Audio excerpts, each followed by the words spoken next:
Baik, memasuki sesi selanjutnya moderatori kembali oleh Dr. Gigi Dwi Setiani Tias, spesialis penyakit mulut. Mohon Ibu MC Dr. Karina. Selanjutnya sudah seperti yang diungkapkan oleh Ibu MC. Selanjutnya adalah Dr. Gigi Desiana Raditya, spesialis penyakit mulut, konsultan. Beliau ini meskipun masih muda, namun ilmunya sudah sangat canggih, sudah terpercaya. Saya bacakan CV-nya. Beliau ini ternyata mulai S1 spesialis sampai S3-nya mengambilnya di Timur Jawa Dwipa ya Dok, di Universitas di Timur Jawa Dwipa, di UNER ya. Kemudian beliau meraih gelar konsultannya pada tahun 2018. Kemudian beliau juga berkiprah sebagai pembicara di event internasional dan nasional dan menghasilkan banyak karya ilmiah. Tetapi saya lihat karya ilmiahnya lebih banyak terhadap HIV. Monggo Dok, kalau mau ke COVID juga boleh loh Dok. Kan kemarin sudah HIV, sekarang monggo kalau mau ke COVID. Dan organisasinya juga cukup banyak. Dan yang paling update organisasinya berada di Ikatan Spesialis Penyakit Mulut. Baiklah, Dokter, waktunya 40 menit ya Dok. Bagi yang akan bertanya, monggo silahkan ditulis di kolom Q&A dan nanti akan ada dipilih satu aja yang terbaik. Monggo Dok. Siap, matur nuwun Dr. Dwi. Selamat siang para sejawat semuanya. Alhamdulillah, pertama-tama saya ucapkan terima kasih sebesar-besarnya kepada Fakultas Kedokteran Gigi Universitas Hang Tuah, RSGM Nalam Sada, Ikatan Alumni Sautuah, dan juga ISPMI Wilayah 3 yang sudah memberi saya kesempatan untuk berbagi dan berdiskusi bersama di Jumat siang yang indah ini. Terima kasih pada ISPMI yang sudah mendukung dengan menghimbau pada anggotanya untuk berpartisipasi, sehingga di sini saya lihat banyak sekali teman-teman. Suatu kehormatan buat saya berada di sini. Saya ini juga alumni Hang Tuah loh sebenarnya, cuman TK-nya gitu ya, TK sama SD gitu ya. Nah ini barangkali sedikit kilas balik gitu ya. Ini dulu seragam kita itu cute banget gitu, kalau TK Hang Tuah itu kita pakai sailor gini ya. Nah, jadi seragamnya beda sama zamannya anak-anak sekarang gitu. Jadi sangat menyenangkan sekali. Jadi kalau diajak sama Hang Tuah gitu, saya punya ikatan emosional tersendiri gitu ya. Oke, udah ini ketahuan umurnya kalau lihat fotonya udah jadul kayak gini nih. Tadi katanya masih muda tapi ternyata foto TK-nya jadul banget gitu ya. Ya. Baiklah, jadi seperti tadi sudah angkatan laut dari kecil ya, Dr. Desi ya. Ketahuan tadi yang mana fotonya ya. Oke, baiklah. Jadi saya senang sekali tadi dengan kata-kata pembuka dari Ibu Dekan FKG UHT tadi yang menegaskan betapa pentingnya peran ilmu penyakit mulut ya dalam menunjang perawatan kesehatan mulut dan perawatan kesehatan sistemik secara holistik. Jadi siang ini saya pengen mengajak rekan-rekan semuanya, adik-adik mahasiswa dan semuanya ya, untuk kita membahas tentang herpes simplex virus infection ya. Dari sekian banyak infeksi virus, tadi Dr. Dwi juga sudah menyinggung, Dr. Dwi biasanya HIV gitu ya ininya bahasannya gitu. Kok nggak virus yang lain juga gitu, kenapa kok yang dipilih herpes simplex gitu. Iya, nanti kapan-kapan kita ke virus yang lain nggak apa-apa Dok. Hari ini ya, saya ingin menunjukkan betapa menariknya gitu. Apa yang menarik sih dari herpes simplex ini? Yang kayaknya simple gitu, mungkin kalau buat para SPPM ini remah-remah rengginang gitu ya, crispy gitu. Tapi kalau buat dokter gigi umum sebenarnya ini juga kompetensi 4 kok ya. Jadi harus bisa dirawat tuntas sendiri tanpa perlu dirujuk. Nah gitu kalau definisinya gitu ya. Nah, kalau memang sesimpel itu gitu, tapi kenapa kok ada tagline di sini unbeatable gitu ya, tidak bisa dikalahkan. Nah, mari kita pelajari sama-sama pada siang hari ini ya, menjelang sore ini sudah. Herpes virus ini tidak seperti SARS-CoV-2 yang baru saja gitu ya booming gitu. Kalau herpes virus ini sudah berteman sama kita di bumi ini sudah sejak 6 juta tahun yang lalu ya. It's been a very long time gitu ya. 6 juta tahun yang lalu, bayangkan gitu ya. Dan sudah diketahui bisa menginfeksi manusia itu dari 1,6 juta tahun yang lalu. Tuh, jadi kalau dari carbon datingnya gitu ya, itu manusia sudah bisa terinfeksi sama virus ini tuh sudah dari masa itu. Nah, ini dia unbearable-nya di sini gitu. Kenapa sampai sekarang kita masih berurusan sama penyakit yang disebabkan oleh virus ini gitu? Kenapa kok masih belum selesai? Semoga pandemi segera berlalu, padahal barusan dari tahun lalu gitu kan ya. Nah ini yang sudah 6 juta tahun yang lalu jadi sampai sekarang nggak selesai gitu. Mungkin kayaknya memang ya oke lah, simple, nggak mematikan gitu. Tapi however it can be very annoying gitu ya. Nah, virusnya itu tadi handle banget. Kita tahu ada 8 macam human herpes virus gitu ya. Ada dari 1 sampai 8 ada namanya sendiri-sendiri, 1, 2 herpes simplex, terus kemudian yang nomor 3 itu adalah varicella zoster, kemudian Epstein-Barr, cytomegalo ya, dan 6, 7 ini saya belum tahu namanya apa. Yang 8 adalah Kaposi-Sarcomas virus. Nah, ini yang memang macam keluarga besar dari human herpes virus. Nah, yang pengen kita utamakan untuk dibahas hari ini adalah herpes simplex 2 yang dikatakan sebagai the most underable herpes infection. Saya punya sedikit bukan jembatan keledai, invincible gitu. Ini jangan dibuat sebagai referensi ya. Ini saya anu sendiri kok. Saya karang sendiri dengan iseng-iseng aja kok. Jadi practically invincible alias ya itu tadi unbeatable gitu ya, kuat perkasa itu. Kemudian berikutnya adalah everyone is at risk, membuat tanda tanya gitu loh. Katanya biasanya anak-anak yang kena ini gitu. Tapi kenapa Dr. Desi kok bilang everyone gitu. Nah, nanti kita bahas di sini ya. Self-limiting. Apa ya betul begitu? Kayaknya tidak semudah itu Ferguso gitu ya. Nah, nanti kita pelajari gitu. Oke, sekarang kita masuk satu-satu gitu. Kenapa kok yang pertama highly contagious?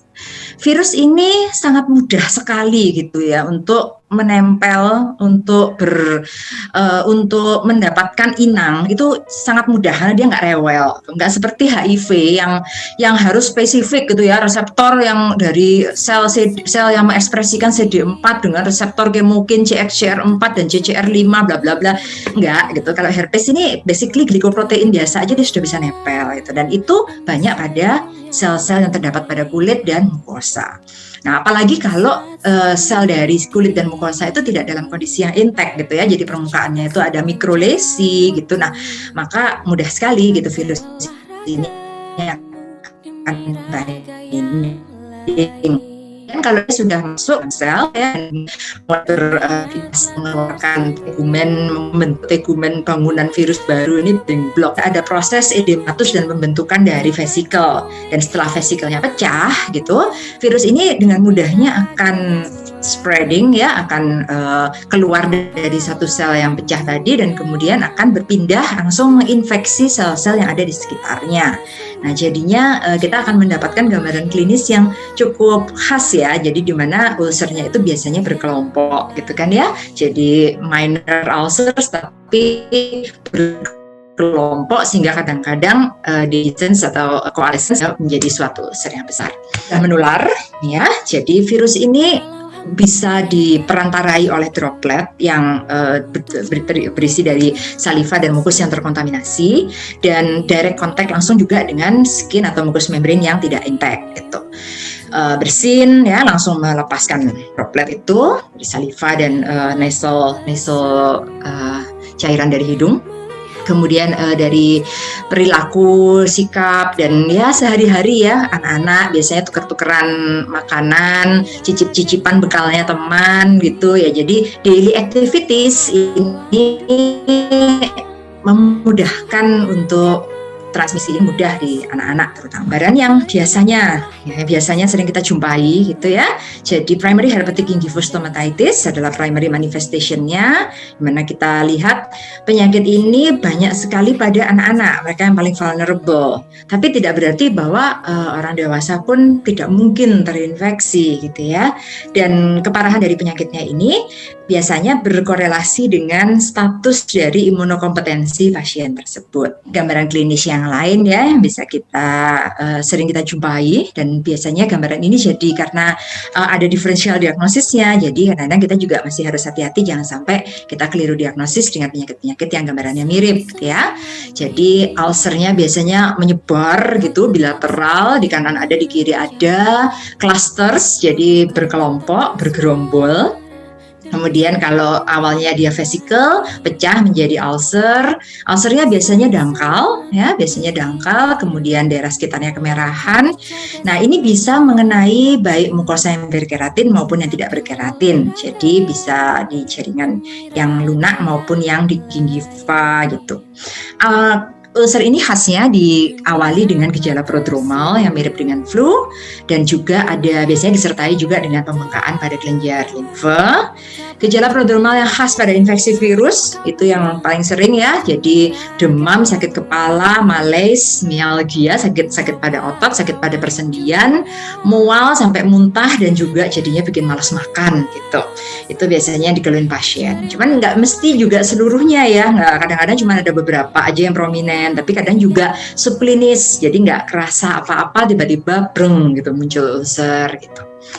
Nah, setelah beberapa hari, kalau lesi-lesi yang di ekstraoral seperti ini akan ulcer-ulcernya ini akan mengering, kemudian membentuk krusta, bisa berwarna kuning kecoklatan. Manifestationsnya bagaimana gitu? Jadi kan dia bisa kambuhan. Bisa kambuhannya kenapa gitu? Karena si virus ini kalau udah habis menginfeksi primer tadi, dia akan bermigrasi dari lokasi infeksi tadi ke dorsal root ganglion. Kalau di daerah rongga mulut biasanya lari, jadi dia tidak akan aktif, dia ngumpet aja di situ, dan nanti ada suatu trigger yang akan membuat virus itu reaktivasi kembali. Dan kalau virus ini teraktivasi lagi, ini akan terjadi suatu manifestasi baru gitu ya. Manifestasinya bisa berupa suatu herpes labialis yang tadi juga sudah sempat disinggung sama Prof. Rahmi, kalau dia posisinya di vermilion border seperti ini. Dan kemudian ada juga recurrent intraoral herpes, ini kalau manifestasinya ada di bagian di dalam rongga mulut. Kemudian kalau di jari ini ya terkenal dengan herpetic whitlow, dan kemudian yang paling parah adalah herpes associated erythema multiforme yang pakai cara berdarah-darah nih. Jadi practically invincible ya. Kenapa saya katakan virus ini menjadi sangat perkasa gitu ya, kok invincible banget gitu. Nah, jadi sebenarnya yang namanya virus itu kan parasit intraseluler ya. Jadi dia harus berada dalam sel untuk dia bisa aktif. Tapi nggak berarti bahwa kalau dia nggak berada dalam sel terus dia mati gitu kan ya. Itu yang menyebabkan virus itu jadi susah di eradikasi gitu. Karena dia aktif ketika dia berada dalam sel. Jadi baru ketahuan kalau dia ada di dalam sel, dia menimbulkan gejala. Nah, di sini obat yang kita berikan itu susah gitu kalau kita mau hanya menghancurkan virusnya tanpa melukai si sel hostnya itu gitu. Dan antivirus itu memang prinsip kerjanya adalah menghambat replikasi. Jadi bukan melakukan deaktivasi atau bahkan membunuh si virus gitu, tapi dia menghambat replikasi dari virusnya. Nah, terus kalau udah pun si herpes ini bandelnya itu tadi, dia tidak bisa mati gitu, tapi dia cuman ngumpet aja, dia bersembunyi, dan kalau dia bersembunyi dia benar-benar nggak ketahuan, seperti kalau saya bilang landmine, jadi seperti ranjau. Kalau nanti pas diinjek gitu ya, direaktivasi, dia akan blow lagi gitu. Tapi kalau enggak ya dia ngumpet aja di dalam situ seperti ranjau yang kita nggak tahu kapan bakal keinjeknya gitu, kapan bakal teraktivasi lagi.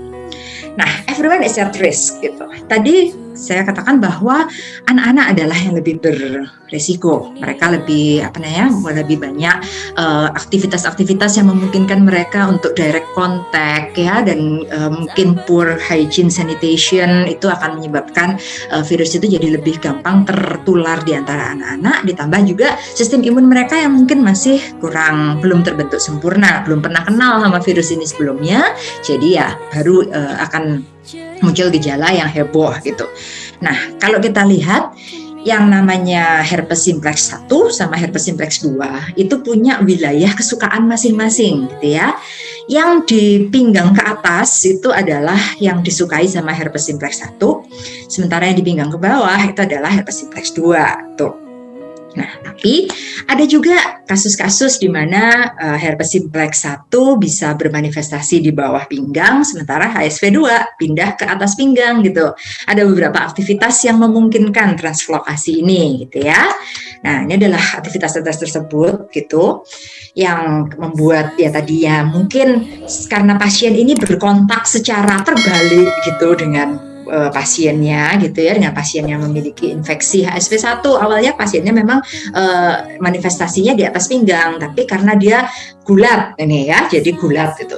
Dulu terkenal dengan istilah herpes gladiatorum gitu, di mana si herpesnya ini jadinya merata ke seluruh tubuh hampir seperti varicella gitu. Nah, ini juga disebabkan karena ini tadi suatu kegiatan bergulat ya, gladiator gitu ya, gladiatorum makanya namanya. Tuh, kemudian juga ini ya orogenital contact. Dan nah ini adalah kasus yang justru yang benar-benar kasus yang kita temui ya. Jadi seseorang yang bekerja di pub gitu. Ini pole dancing gitu. Pole dancing ini kan juga memungkinkan, ini pole-nya ini kan segitu panjangnya, itu gerakannya itu kan bisa heboh gitu ya. Dari kepala yang di atas bisa berubah jadi kepala yang di bawah, terus ya menggesek-gesekkan gitu ya, seluruh tubuhnya itu kan berkontak langsung dengan si tiangnya itu, pole-nya itu. Dan antar penari gitu, satu penari selesai, penari berikutnya, nah apakah pole-nya pakai didesinfeksi dulu? Kok nggak yakin ya saya ya gitu. Jadi kemungkinan untuk transmisi yang terbalik tadi itu juga bisa di kasus yang seperti ini, kegiatan yang seperti ini. Jadi makanya kita butuh laboratory confirmation gitu. Beberapa dari klinisi gitu mungkin beranggapan bahwa udah kalau kasusnya udah kelihatan jelas gitu, kita nggak perlulah melakukan pemeriksaan penunjang gitu. Iya, memang serologi anti HSV 1 dan anti HSV 2 itu memang tidak murah ya. Dan apalagi kalau misalnya kita mengharuskan pemeriksaannya 4 ini gitu. Nah, tapi memang ada kondisi-kondisi yang membuat kita jadi perlu gitu ya, jadi merasa perlu, dan urgensinya itu terasa ketika mungkin kita perlu membuktikan hal-hal ini gitu. Apakah memang kita mau menginvestigasi ya, apakah ini adalah suatu yang primary atau recurrent ya, recurrentnya itu reactivation atau reinfection, dan apakah ini suatu yang distribusi normal atau translokasi gitu. Kita mau membuktikan bahwa ini sebenarnya beneran HSV 1 yang dia di mulutnya pasien itu, atau jangan-jangan meskipun di mulut tapi ternyata HSV 2 gitu. Apakah ini misalnya suatu korban kekerasan seksual. Nah, ini peran dokter gigi bisa jadi Sherlock Holmes kalau dalam kasus seperti ini ya. Kita bisa membantu untuk mengungkap kejadian-kejadian yang barangkali tidak berani diungkapkan oleh pasiennya secara jujur, tapi dari pemeriksaan penunjang nggak bisa dibohongin. Selanjutnya self-limiting gitu. Saya kasih tanda tanya tadi. Semudah itu Ferguson gitu ya. Ada syarat dan ketentuan berlaku kalau dalam hal self-limitingnya herpes simplex ini gitu ya. Jadi syarat dan ketentuannya itu adalah status imunokompetensi dari pasien. Pasien itu supaya penyakit ini gitu ya. Jadi virus ini kalau dia menginfeksi, dia akan menginduce atau men-trigger sistem imun dari si pasien untuk membentuk antibodi gitu kan. Nah, nanti antibodi ini yang akan melawan si penyakit tersebut, melawan si virus tersebut, sehingga nanti akan ditandai dengan adanya gejala gitu. Kalau gejala masa inkubasinya sekitar 2-14 hari, dan signs and symptoms itu akan berjalan 2-3 minggu. Mungkin kalau misalnya incubationnya cepat 2 hari gitu, maka gejala langsung muncul semua dan dalam kurang dari 2 minggu sudah selesai gitu ya. Nah, itu kalau ini tadi tentuannya. Jadi imun sistem ini harus dalam kondisi yang benar-benar prima, baik dari segi jumlahnya maupun dari segi aktivitasnya, fungsinya. Jadi ya, apa yang harus kita lakukan gitu? Yang pertama, confirm diagnosisnya dulu. Ini jelas kalau dari sudut pandang oral medicine, diagnosis itu harus ditegakkan dulu gitu ya. Jadi jangan apa istilahnya coba-coba gitu ya, jangan empiris gitu. Empiris kalau nggak dibuktikan, nggak ada dasar teorinya tadi kata Prof. Rahmi tadi, nah kan bisa bahaya gitu ya. Jadi benar-benar confirm diagnosis dulu. Kita harus eliminasi differential diagnosis yang lain-lain itu ya, kita tegakkan, kita pastikan bahwa kecurigaan kita itu arahnya ternyata terbukti gitu ya, dan kita bisa pastikan apakah ini adalah suatu infeksi yang primer atau recurrence gitu. Nah, jadi kalau kita differential diagnosis ini kita eliminasi ya, kita bisa memutuskan gitu ya, ini perlu antivirus apa enggak gitu. Jadi kalau misalnya gambarannya sama dengan differential diagnosisnya yang ternyata tidak membutuhkan antivirus gitu, maka kan kita meresepkan antivirus jadi salah gitu ya. Nah, kemudian confirm suspicion gitu. Tadi kalau misalnya antara HSV1, HSV2, ini benar-benar murni HSV1 yang dalam mulutnya pasien ini, atau jangan-jangan ternyata ini HSV2 gitu. Kalau ternyata terbukti bahwa di dalam mulut pasien tapi HSV2, nah ini mungkin kita jadi perlu mikir bahwa kita perlu memeriksa adanya sexually transmitted disease lainnya. Dan kemudian untuk kenapa kita perlu tahu bahwa ini primary atau recurrence? Yang pertama dari gambaran klinisnya ya. Tadi saya menunjukkan gambaran klinis yang cukup spesifik gitu ya. Tapi di dunia nyata gitu, pasti para SPPM semuanya ini juga pengalaman merawat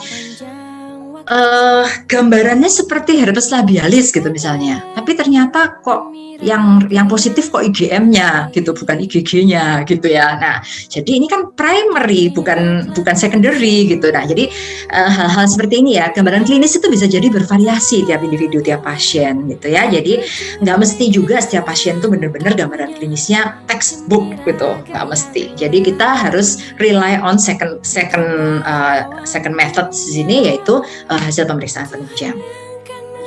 Nah, kita harus memeriksa juga patient's immunocompetence. Jadi apakah pasien ini benar-benar kondisinya imunokompeten? Ini akan menentukan apakah kita cukup memberikan terapi yang standar atau kita perlu bantuan, rujukan atau mungkin dari sejawat yang lain gitu ya, dari disiplin ilmu yang berkaitan. Jadi periksa untuk peripheral blood count-nya ya. Di sini akan kelihatan nanti status hematologisnya dari pasien. Untuk pemeriksaan leukosit jangan mau cuma leukosit total ya, minta differential count-nya. Jadi diff count-nya dari masing-masing, dari neutrophil, basophil, eosinofil, platelet dari sendiri sih ya. Diff count leukosit yang 5 itu. Kemudian LED-nya ya. Jadi untuk melihat apakah ini berkaitan dengan suatu yang kronis atau yang acute. Nah, immunocompromised condition, kalau misalnya pasien ini memang ternyata memiliki suatu kondisi yang immunocompromised, maka kita mungkin nggak bisa melakukan perawatannya sendiri aja. Kita perlu bantuan dari sejawat dari bidang kedokteran, dari spesialis anak mungkin ya. Apalagi kalau ternyata pasiennya imunodefisiensi gitu. Pada anak-anak bisa kita temukan kondisi primary imunodefisiensi ya, jadi memang bawaan dari lahir, dan mungkin juga acquired. Jadi memang pasien ini sudah memiliki suatu kondisi acquired immunodefisiensi yang tertular dari kecil gitu, kalau pasiennya memang masih anak-anak. Apalagi kalau misalnya ternyata pasiennya dewasa muda gitu ya. Dewasa muda, herpesnya tiap bulan kambuh gitu. Nah, ini status imunodefisiensinya harus diperiksa.